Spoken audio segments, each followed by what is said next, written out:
Voilà. Alors, exercice 16. Ben, l'énoncé est très court, hein.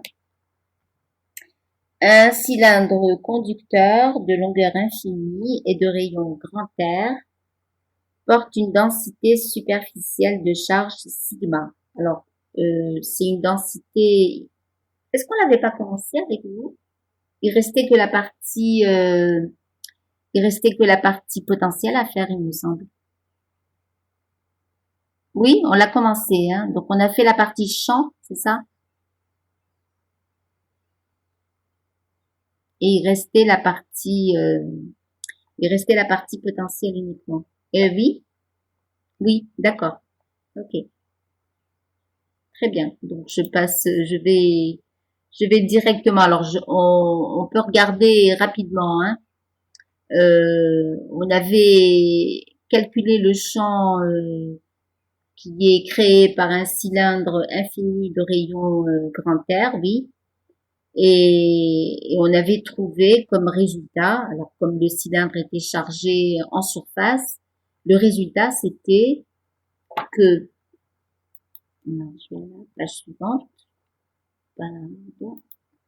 voilà, on avait trouvé que le champ était nul à l'intérieur du cylindre et qu'il était égal à sigma grand R sur epsilon 0 R à l'extérieur du cylindre. D'accord? Puisque quand on avait appliqué le théorème de Gauss, eh bien, il n'y avait pas de charge enfermée par la surface de Gauss si la surface de Gauss est à l'intérieur du cylindre chargé et qu'on avait la charge sigma de pi grand R H sur la qui était enfermée dans la surface de Gauss. Donc les résultats étaient, vous revoyez votre TD, que le module de E pour petit r inférieur à grand R, c'est 0, et que le module de E pour petit r supérieur ou égal à grand R, c'était sigma grand R sur epsilon 0 petit r. Alors, il restait le calcul du potentiel. Alors, calcul du potentiel, eh bien, on utilise la relation qu'il y a entre le champ et le potentiel, donc E égale à moins gradient de V. Comme le champ est radial, ben, ça veut dire que dans notre opérateur gradient, ben, il n'y aura pas, ça veut dire que le champ ayant une seule composante, que la composante radiale, ça veut dire que le potentiel, eh bien, il ne dépendra que de la variable R, il ne dépendra pas de la variable θ. Il n'y aura pas de composante transversale pour le champ électrique, il n'y aura que la composante radiale. C'est-à-dire que notre champ, notre composante radiale, qui normalement est égale à moins dérivée partielle de V par rapport à R, va devenir carrément moins la dérivée, une dérivée normale de V par rapport à R, puisque V ne dépendra que de la variable R.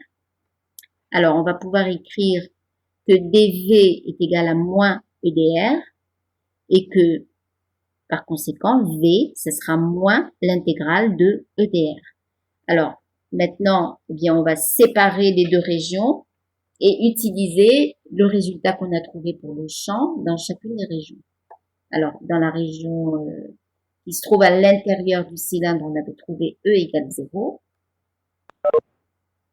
Eh bien, j'écris que V, c'est moins l'intégrale de 0 dr, c'est-à-dire que c'est une constante. Alors, on vous donne, alors sachant que le potentiel auquel est porté le cylindre est V0. Donc, sachant que le cylindre se trouve tout entier au potentiel V0 et qu'on a trouvé que V est égal à une constante, eh bien ça veut dire que cette constante, c'est le potentiel qu'on vous donne, V0. C'est clair? Alors, de l'autre côté, le calcul est un petit peu moins simple. Donc, on va écrire que V est égal à moins l'intégrale de E dr et je remplace E par le résultat que j'ai trouvé ici. D'accord? Donc, quand vous regardez ce champ, ben, vous voyez bien qu'il y a une constante qui est sigma grand R sur epsilon 0 divisé par petit r, la partie variable par rapport à laquelle on est en train d'intégrer. D'accord? Donc, on a moins, je sors la constante, moins sigma r sur epsilon 0, intégrale de dr sur r. Alors, ça, c'est une intégrale qui est connue, c'est le log de r. Et on a comme résultat que V est égal à moins sigma r sur epsilon 0, donc la constante qu'on avait sortie, multiplié par log de r, plus la constante d'intégration, puisque mon intégrale n'était pas bornée.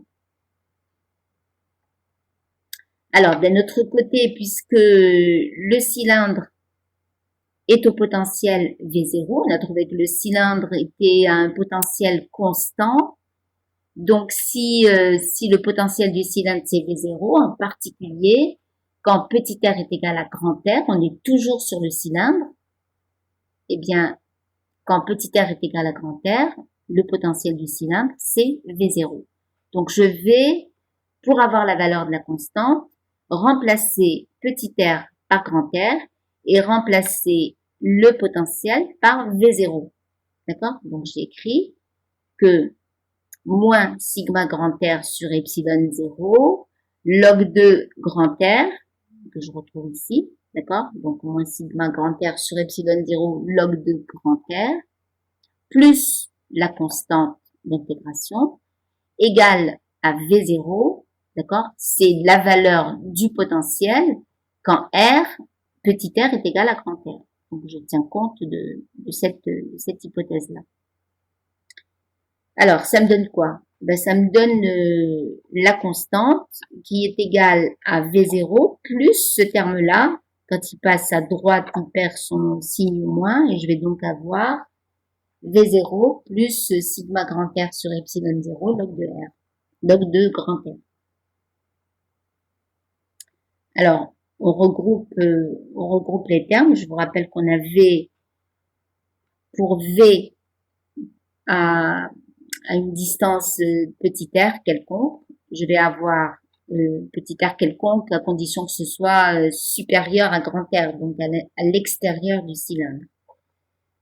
Alors, j'ai V de R égale à sigma R sur epsilon 0. Alors, j'ai moins sigma R sur epsilon 0 log de petit r plus la constante qui est V0 plus sigma grand R sur epsilon 0 log de grand R. Donc, vous voyez bien que j'ai le terme sigma grand R sur epsilon 0 qui se retrouve à la fois ici et là, d'accord? Donc, j'ai sigma grand R sur epsilon 0, log de grand R, moins log de petit r, que je peux écrire sous la forme du rapport log de grand R sur petit r.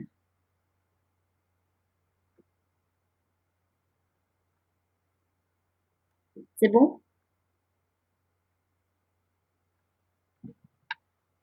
D'accord. Alors, on passe à l'exercice 17.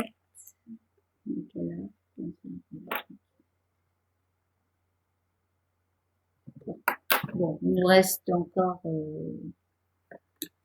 40 minutes. D'accord. Alors, exercice 17. Alors, je vous remets l'énoncé là.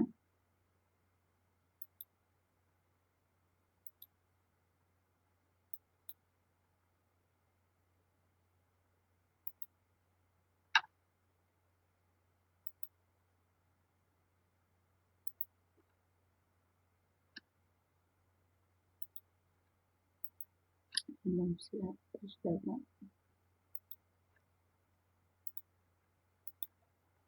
Voilà. Alors, première question. En utilisant le théorème de Gauss, déterminer l'expression du champ électrique créé par une sphère portant une charge Q uniformément répartie en surface. Deuxième question, deux sphères S1 et S2 concentriques creuses d'épaisseur négligeable et de rayons respectifs R1, alors R1 et R2 sont uniformément chargées en surface avec des charges respectives Q1, donc Q1 sur la surface S1, sur la sphère S1, et Q2 sur la surface S2. Établir l'expression du champ électrique E en fonction de petit r dans les régions A, B et C. Alors, les régions A, B et C, A, c'est à l'intérieur de la sphère S1, B, c'est entre les deux sphères, c'est dans cet espace-là, et C, c'est à l'extérieur de la sphère S2. Alors ensuite, on considère que le potentiel électrique est nul à l'infini. Déterminer les expressions du potentiel dans les régions A, B et C et calculer le potentiel de la sphère S1 connaissant R2, R1, Q1, Q2. D'accord? Voilà. Alors, on retourne à notre exercice.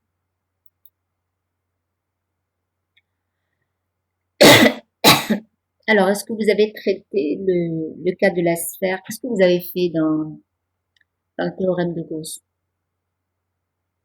en cours? Vous avez commencé à traiter les exemples ou vous avez juste énoncé le théorème de Gauss?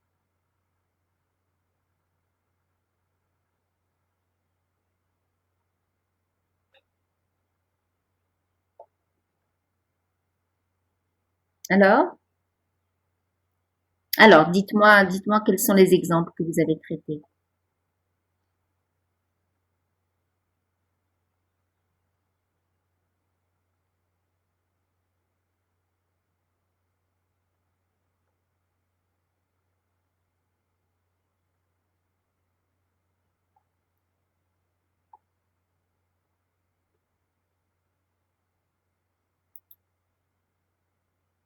Mais oui, j'attends, hein. C'est quoi les exemples?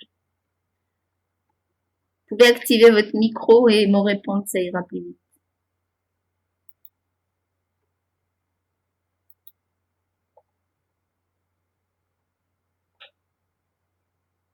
Alors, ce que je veux savoir, c'est est-ce que parmi les exemples que vous avez traités, vous avez fait la sphère ou pas?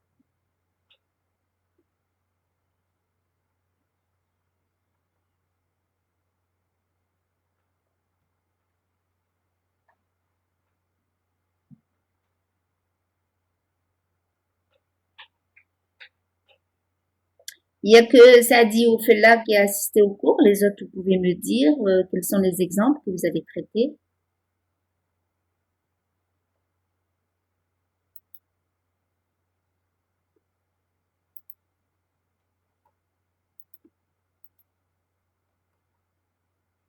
Ah, vous avez traité la sphère. D'accord.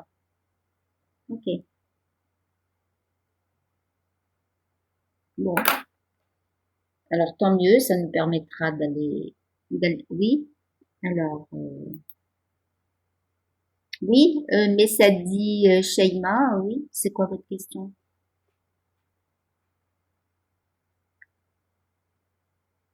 Bon, j'imagine que c'était pour me dire. D'accord. Ok. Ça veut dire que vous avez traité la sphère. Ok. Bon, alors, première question. En utilisant le théorème de Gauss, déterminer l'expression du champ créé par une sphère, donc juste une sphère, uniformément chargée en surface. Alors, je vous rappelle juste, on va reprendre rapidement les résultats que vous avez trouvés en cours.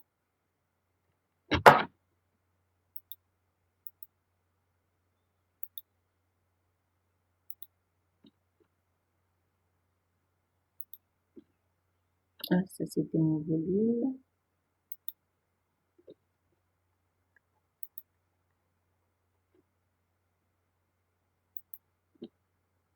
Voilà, une sphère uniformément chargée en surface.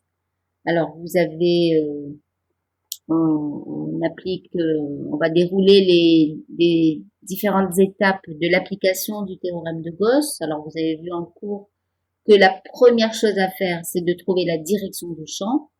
D'accord? Ensuite, on choisit une surface de Gauss qui passe, donc ça va être une surface fermée qui passe par le point où on cherche le champ. Et cette surface de Gauss, eh bien, il faudra qu'elle ait la même symétrie que la distribution de charge. Donc ici, comme c'est une distribution sphérique, eh bien, la surface de Gauss, la figure qui s'adapte le mieux à une sphère chargée, eh bien, ça va être une surface de Gauss qui aura la forme d'une sphère. Donc, direction du champ, eh bien, grâce aux éléments de symétrie, eh bien, on voit que le champ va avoir la direction radiale. La surface de Gauss, ça va être une sphère de rayon petit r. Alors, si le point M se trouve à l'intérieur de la sphère chargée, eh bien, petit r va être inférieur au rayon de la sphère. Et si le point M se trouve à l'extérieur, petit r sera supérieur au rayon de la sphère. Alors, le calcul du flux, on écrit que le flux, c'est la somme des flux élémentaires.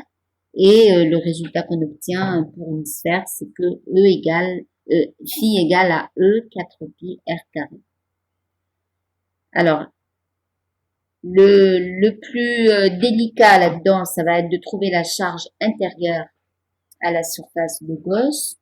Alors, voyez bien que pour petit r inférieur à grand R, donc quand on est à l'intérieur de la sphère chargée, eh bien, il n'y a aucune charge qui est enfermée à l'intérieur de cette surface de Gauss qui est en pointillé. Par contre, pour petit r supérieur à grand R, eh bien, il y a toute la sphère qui se trouve enfermée dans la surface de Gauss. Donc, le résultat qu'on va obtenir pour la charge intérieure, suivant qu'on est à l'intérieur ou à l'extérieur de la sphère chargée, eh bien, il sera différent. Donc, si R est inférieur à grand R, aucune charge n'est entourée par la surface de Gauss. La surface de Gauss, c'est celle qui est en pointillé. Hein. Donc, la charge intérieure est égale à 0. Et si le point M se trouve à l'extérieur de la sphère chargée, eh bien, la charge intérieure, ce sera la totalité de la charge, ce sera Q. Bon, après, on applique le théorème de Gauss. Donc, phi égale à Q intérieur sur epsilon 0. Il suffit de remplacer dans cette équation la valeur, l'expression de phi qu'on a trouvée, c'est-à-dire E 4pi r carré, et la valeur de la charge qu'on a trouvée. Donc, pour petit r inférieur à grand R, on avait trouvé 0, donc ça donne un champ nul. Et pour petit r supérieur à grand R, on avait trouvé que c'était Q, donc ça donne E 4pi r carré égale à Q sur epsilon 0. Donc, E égale à Q sur 4pi epsilon 0 r carré. Voilà. Alors, si on regarde un petit peu comment varie le champ en fonction de petit r, pour une sphère qui est chargée en surface, et bien vous voyez bien que le champ est nul à l'intérieur de la sphère, et puis il va décroître, il a une valeur Q sur 4pi epsilon 0 grand R carré pour petit r égale grand R, c'est-à-dire que il y a une discontinuité du champ, c'est-à-dire que au niveau de la surface, vu de l'intérieur, le champ est nul, et vu de l'extérieur, eh ben, il a déjà cette valeur-là. D'accord? Et il va aller en diminuant au fur et à mesure que R augmente. Plus vous irez loin du centre de la sphère, et plus le champ va être faible. Et pour une distance infinie, ben, vous allez avoir le champ qui va être nul. Voilà. Donc,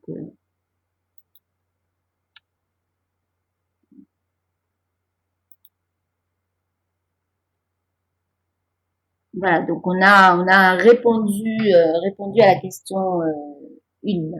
Donc le champ, alors j'ai mis juste le champ à l'extérieur. Il faudrait rajouter que le champ à l'intérieur est égal à 0. C'est bon, on peut passer à la question 2.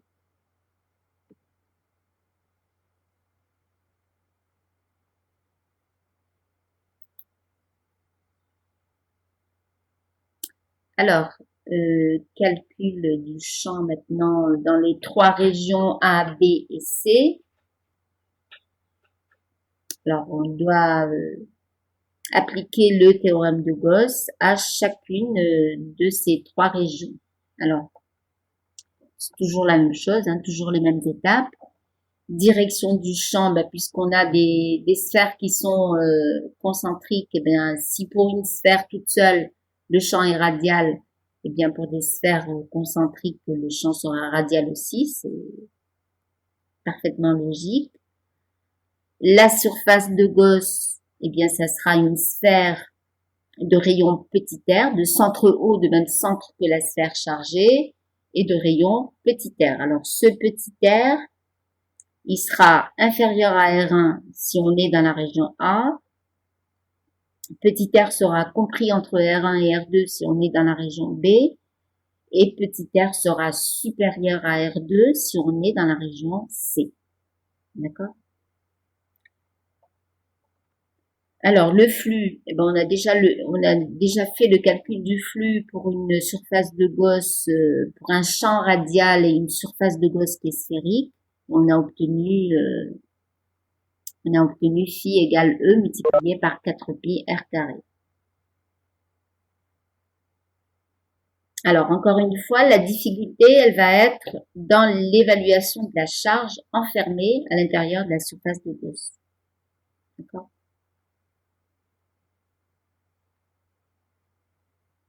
Alors, pour la région A.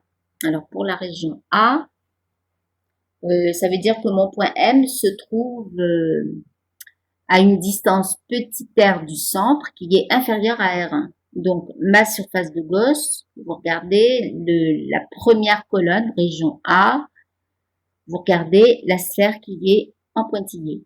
D'accord? C'est ça la surface de Gauss.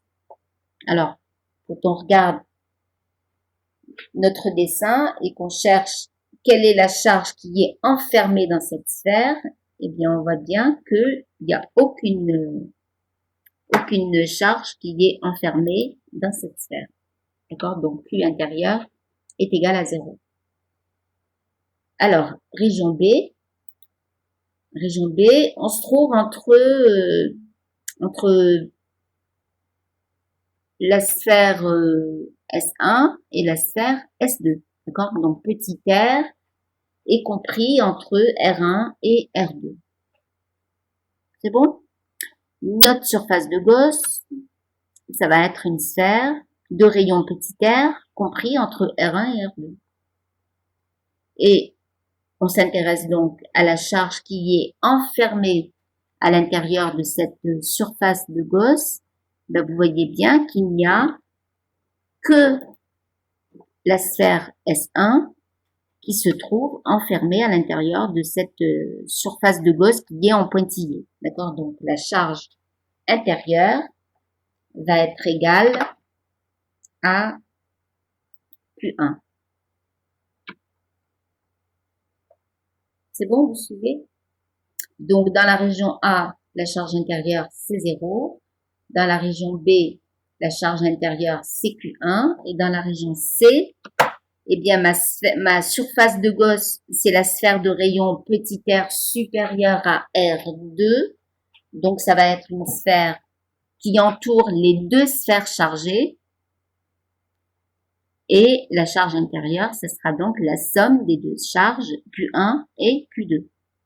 Est-ce que tout le monde est d'accord avec ça?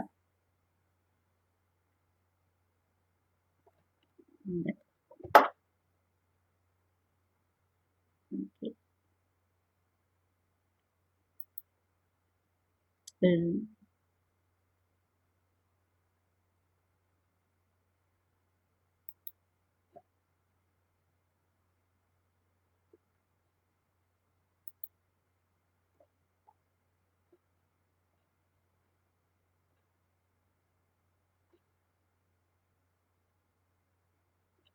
Alors, on en arrive à l'étape suivante, qui est la dernière étape. On a déjà calculé le flux, on a trouvé que c'était E multiplié par 4 pi r carré, petit r carré. On a calculé la charge intérieure, et ben on a trouvé que ça dépendait de la région dans laquelle on se trouve. On avait trouvé 0 dans la région A, Q1 dans la région B et Q1 plus Q2 dans la région C. Donc maintenant, dernière étape, on applique le théorème de Gauss. C'est-à-dire qu'on écrit que le flux à travers la surface de Gauss, donc le flux à travers la sphère qu'on a dessinée en pointillé dans chacun des trois cas, c'est la charge intérieure, donc la charge enfermée à l'intérieur de cette surface de Gauss, divisée par epsilon 0. Alors, dans la région A, on a trouvé que la charge intérieure, c'était 0, donc ça veut dire que le champ est nul. Dans la région B, on a trouvé que la charge intérieure, c'était Q1, donc je remplace le flux par E 4 pi r carré et la charge intérieure par Q1. Et j'obtiens ce résultat. Dans la région C, eh bien, j'ai trouvé que la charge intérieure, c'était Q1 plus Q2. Donc, je remplace le flux par E 4 pi r carré et la charge intérieure par Q1 plus Q2. Et on obtient ce résultat.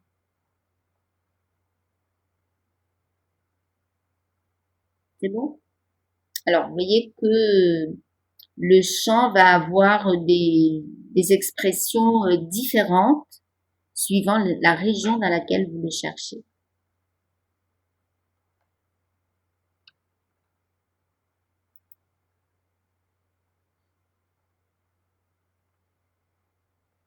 Alors, question 3. Déterminer des expressions du potentiel dans les régions A, B et C. Alors, on utilise, puisqu'on connaît déjà le champ dans chacune des régions, eh bien, on va calculer le potentiel, on va en déduire le potentiel, et on va utiliser la relation qu'on utilise à chaque fois qu'on connaît le champ pour en déduire le potentiel et vice versa. Donc, on va écrire que dV est égal à moins EdL. Comme on a trouvé que le champ avait la direction radiale, eh bien, ce produit scalaire EdL, ce sera uniquement EdR. D'accord? Puisque le champ est radial, la seule composante de dl qui va compter, ça va être sa composante radiale. Alors, dv égale à moins EdR, on intègre, ça nous donne v, qui est égal à moins l'intégrale de EdR. Alors maintenant, ben, il va falloir séparer nos résultats, puisqu'on a trouvé des valeurs de champ différentes d'une région à l'autre. Eh bien, ça veut dire que puisque le potentiel, c'est l'intégrale du champ en fonction de R, ben, ça veut dire qu'il va falloir séparer nos régions pour calculer le potentiel. Donc, dans la région A, eh bien, ce qu'on a intégré, c'est 0. D'accord? Puisque le champ, on a trouvé que c'était 0. Ça veut dire que le potentiel est constant. Donc, je vais l'appeler K1. Je vais avoir plusieurs constantes d'intégration. Donc, la première, je l'appelle K1, la deuxième K2 et la troisième K3. Donc, ici, j'ai déjà une première constante, K1. Alors, dans la région B, donc j'écris que V, c'est moins l'intégrale de EdR. Je remplace E par l'expression que j'ai trouvée ici. D'accord? Dans la colonne du milieu. Donc, j'ai V égale à moins l'intégrale de Q1 sur 4 pi epsilon 0 r carré dr. D'accord? Alors, j'ai Q1 sur 4 pi epsilon 0 qui est une constante que je peux sortir de l'intégrale et il me restera à l'intérieur de l'intégrale moins dr sur r carré. Alors, c'est une intégrale connue. C'est quoi l'intégrale de moins dr sur r carré?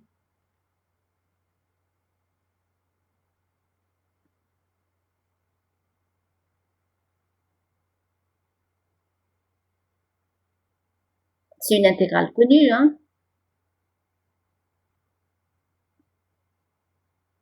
Alors, Hicham Abdallah, c'est à moitié juste. Il y a le signe qui va pas. Oui, Henny, c'est ça, c'est 1 sur R. C'est de la forme, oui, exactement, 1 sur R. C'est de la forme R à la puissance N, donc son intégrale, c'est R à la puissance N plus 1 sur N plus 1. Ici, le N, c'est moins 2, puisque le R carré est au dénominateur, donc ça revient à intégrer R à la puissance moins 2 dr. D'accord? Et vous appliquez la primitive de R à la puissance N, qui est R à la puissance N plus 1 sur N plus 1. Donc ici, ça donne plus 1 sur R, parce que j'ai mon signe moins ici, que je retrouve dans le dénominateur N plus 1, puisque N est égal à moins 2, plus 1, ça fait moins 1. Voilà. Donc, ça me donne plus Q1 sur 4pi epsilon 0 R, plus la constante d'intégration que j'appelle K2. Voilà. Alors, pour le moment, on laisse les constantes. On verra après s'il y a moyen de trouver les valeurs de ces constantes. Alors, on passe à la région C. Je réécris que V, c'est moins l'intégrale du champ en fonction de R. Et dans la région C, j'avais trouvé comme champ Q1 plus Q2 sur 4pi epsilon 0 R carré. Donc, je reporte ici l'expression de E et j'intègre par rapport à R. Alors, encore une fois, j'ai l'intégrale de moins dr sur R carré qui vaut plus 1 sur R. Donc, j'ai Q1 plus Q2 sur 4pi epsilon 0 R plus ma constante d'intégration que j'appelle K3. Ça va jusque là? Alors maintenant, il va falloir qu'on trouve les valeurs des constantes. Alors on va utiliser déjà quelque chose qu'on a dans l'énoncé. Quelle est la constante qu'on va pouvoir trouver en premier? Est-ce que c'est K1, K2 ou K3? Quelle est la plus évidente à trouver parmi ces constantes? Comment? J'ai pas entendu. Vous pouvez répéter? K1.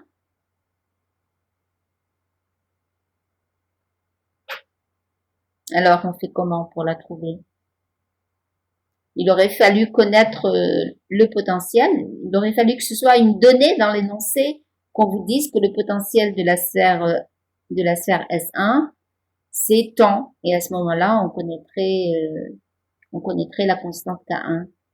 Non, il y a quelque chose dans l'énoncé qui vous permet d'avoir l'une des constantes de manière directe. C'est quoi?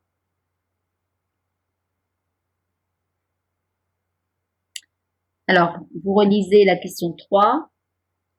On considère que le potentiel électrique est nul à l'infini. Alors, quelle est la région qui est concernée par cette donnée?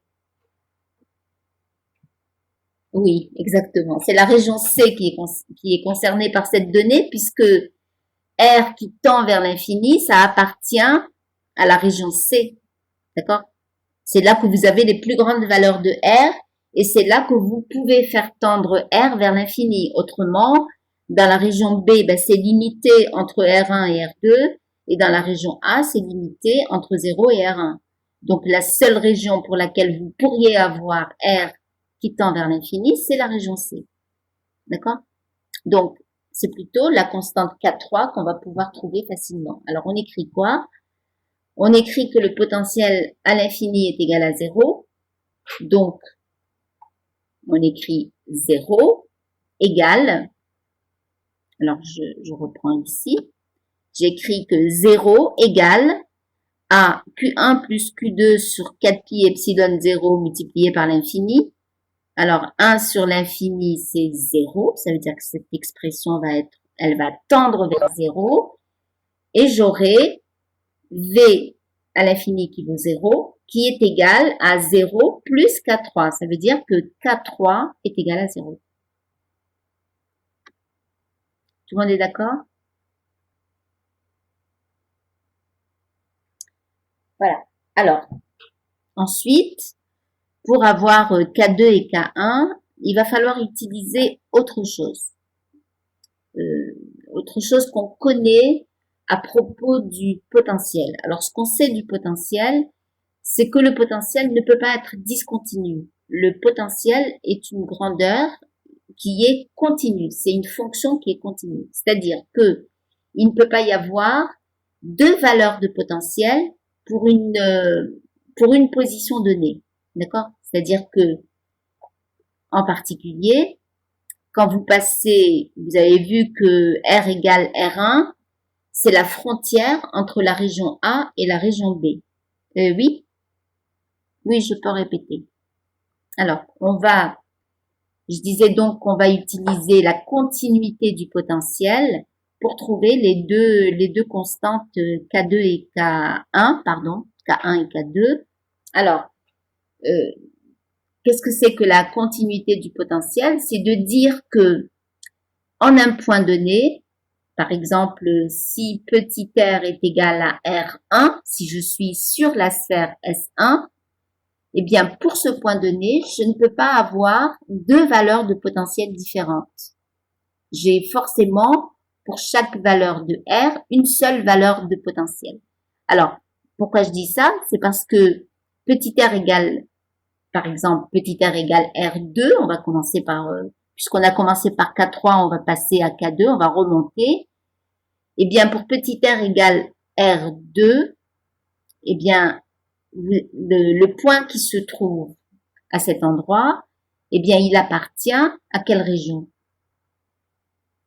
Est-ce qu'il appartient à la région B ou est-ce qu'il appartient à la région C? Eh bien, il appartient aux deux, d'accord?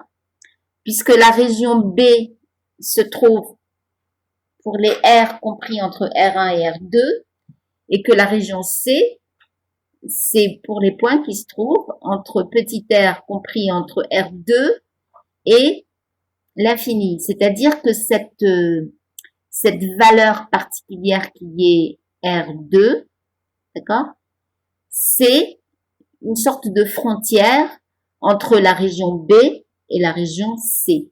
C'est-à-dire que un point qui se trouverait là, il appartiendrait à la fois à la région B et à la région C. Donc, il ne peut pas avoir deux potentiels différents. Il a forcément le même potentiel calculé dans la région B et calculé dans la région C. Alors, c'est ce qu'on fait. On écrit la continuité, on appelle ça la continuité du potentiel en R2. C'est-à-dire qu'on écrit le potentiel en R2 vu de la région B et on écrit que c'est égal au potentiel vu depuis la région C. D'accord? Donc, qu'est-ce qu'on avait trouvé dans la région C? On avait trouvé que c'était Q1 plus Q2 sur 4 pi epsilon 0 petit r plus K2, on a trouvé que plus K3, on avait trouvé que K3 était égal à 0. Donc, si je veux calculer le potentiel pour petit r égale R2, si R2 appartient à la région C, eh bien, je vais écrire Q1 plus Q2 sur 4 pi epsilon 0, R indice 2. D'accord? Maintenant, ce R2, eh bien, il appartient aussi à la région B. Donc, je vais dire que l'expression que j'ai trouvée ici, cette formule, elle est aussi valable pour petit r égale R2, puisque petit r égale R2 appartient aussi, puisque c'est la frontière entre les deux régions, petit r égale R2 appartient aussi à la région B. Donc, l'équation que j'ai trouvée ici, elle est valable aussi. C'est bon? Donc, j'applique à petit r égale R2 les deux formules à la fois. C'est-à-dire que je vais remplacer petit r par R2. Dans la région B, je vais avoir Q1 sur 4 pi epsilon 0 R2 plus K2, d'accord, cette constante-là, égale au potentiel que j'ai trouvé dans la région C et qui est valable aussi pour petit r égale R2, puisque R2 est la frontière entre la région B et la région C. Ça appartient aux deux à la fois. Voilà, donc je me retrouve avec le potentiel calculé dans la région B égal au potentiel calculé dans la région C, mais juste pour ce cas particulier qui appartient aux deux régions, qui est petit r égale R2. Alors, ça me donne, eh bien, la valeur de la constante K2. D'accord? J'ai le terme Q1 sur 4 pi epsilon 0 R2 qui se retrouve dans le membre de gauche de l'égalité et qui se retrouve dans le membre de droite aussi. Donc, ça veut dire que K2, c'est égal à Q2 sur 4 pi epsilon 0 R2, pardon, R. Ça va? Donc, on a la constante K2. Alors, ça veut dire, je remonte, ça veut dire que dans la région B, le potentiel, c'est Q1 sur 4 pi epsilon 0 petit r plus Q2 sur 4 pi epsilon 0 R2. D'accord? Alors, dernière étape, je cherche la constante K1, et bien j'écris pareil, la continuité du potentiel à la frontière entre A et B, et la frontière entre A et B, c'est quand petit r est égal à R1. Donc, je vais avoir, quand petit r est égal à R1, et bien, dans la région A, ben, je trouvais que c'était une constante, qui est K1. Et dans la région B, ben, je trouvais que c'était Q1 sur 4 pi epsilon 0 R, donc je mets R1 à la place de R, plus le K2 qui vaut Q2 sur 4 pi epsilon 0 R2, d'accord? Donc ça veut dire que K1, je remonte, j'écris l'égalité entre ça et, entre K1 et cette expression-là, quand petit r est égal à R1, d'accord? Donc ça me donne K1 qui est égal à Q1 sur 4 pi epsilon 0 R1 plus, ça c'est mon K2, Q2 sur 4 pi epsilon 0 R2. Alors, on récapitule. Dans la région A, le potentiel est constant, c'est l'expression qu'on vient de trouver. D'accord? Dans la région B, on a trouvé qu'il y avait un terme qui dépendait de petit r et un terme constant qui est Q2 sur 4 pi epsilon 0 R2. Donc le voilà. Donc j'ai le terme qui dépend de petit r et le terme constant.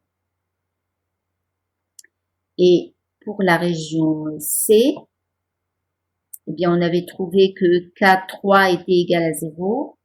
Donc le potentiel c'était Q1 plus Q2 sur 4 pi epsilon 0 R.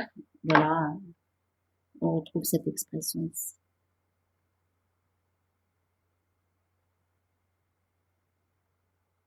C'est bon? Alors ensuite, eh ben, on vous demande le potentiel de la sphère S1. Ben, comme on a trouvé que le potentiel de la région A, c'est-à-dire la totalité de la sphère S1, c'était un potentiel constant qui avait pour valeur K1, ben, c'est la dernière expression qu'on a eu à calculer.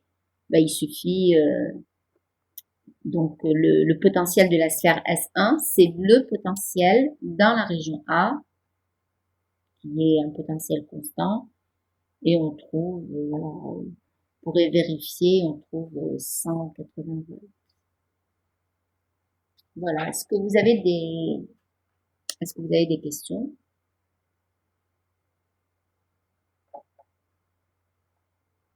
Alors, je préfère qu'on commence pas notre exercice, hein, on va s'arrêter là, mais on peut revenir sur des choses sur lesquelles vous avez des difficultés, donc vous me dites si vous voulez qu'on revoie quelque chose. Alors, c'était tout à l'heure ça, hein, j'ai répété. PC qui me demandait de répéter. C'est bon, hein, j'ai répété. Ça va? D'accord. Ok. Bon, eh ben, ok. Ben, dès que je mets en ligne la vidéo, ben, je vous enverrai le lien pour que vous puissiez la revoir. Voilà. Je vous enverrai, alors, je dois vous envoyer les séries 3, 4 et 5, les énoncés. Je dois vous envoyer le PDF sur le théorème de Gauss. Est-ce qu'il y a autre chose?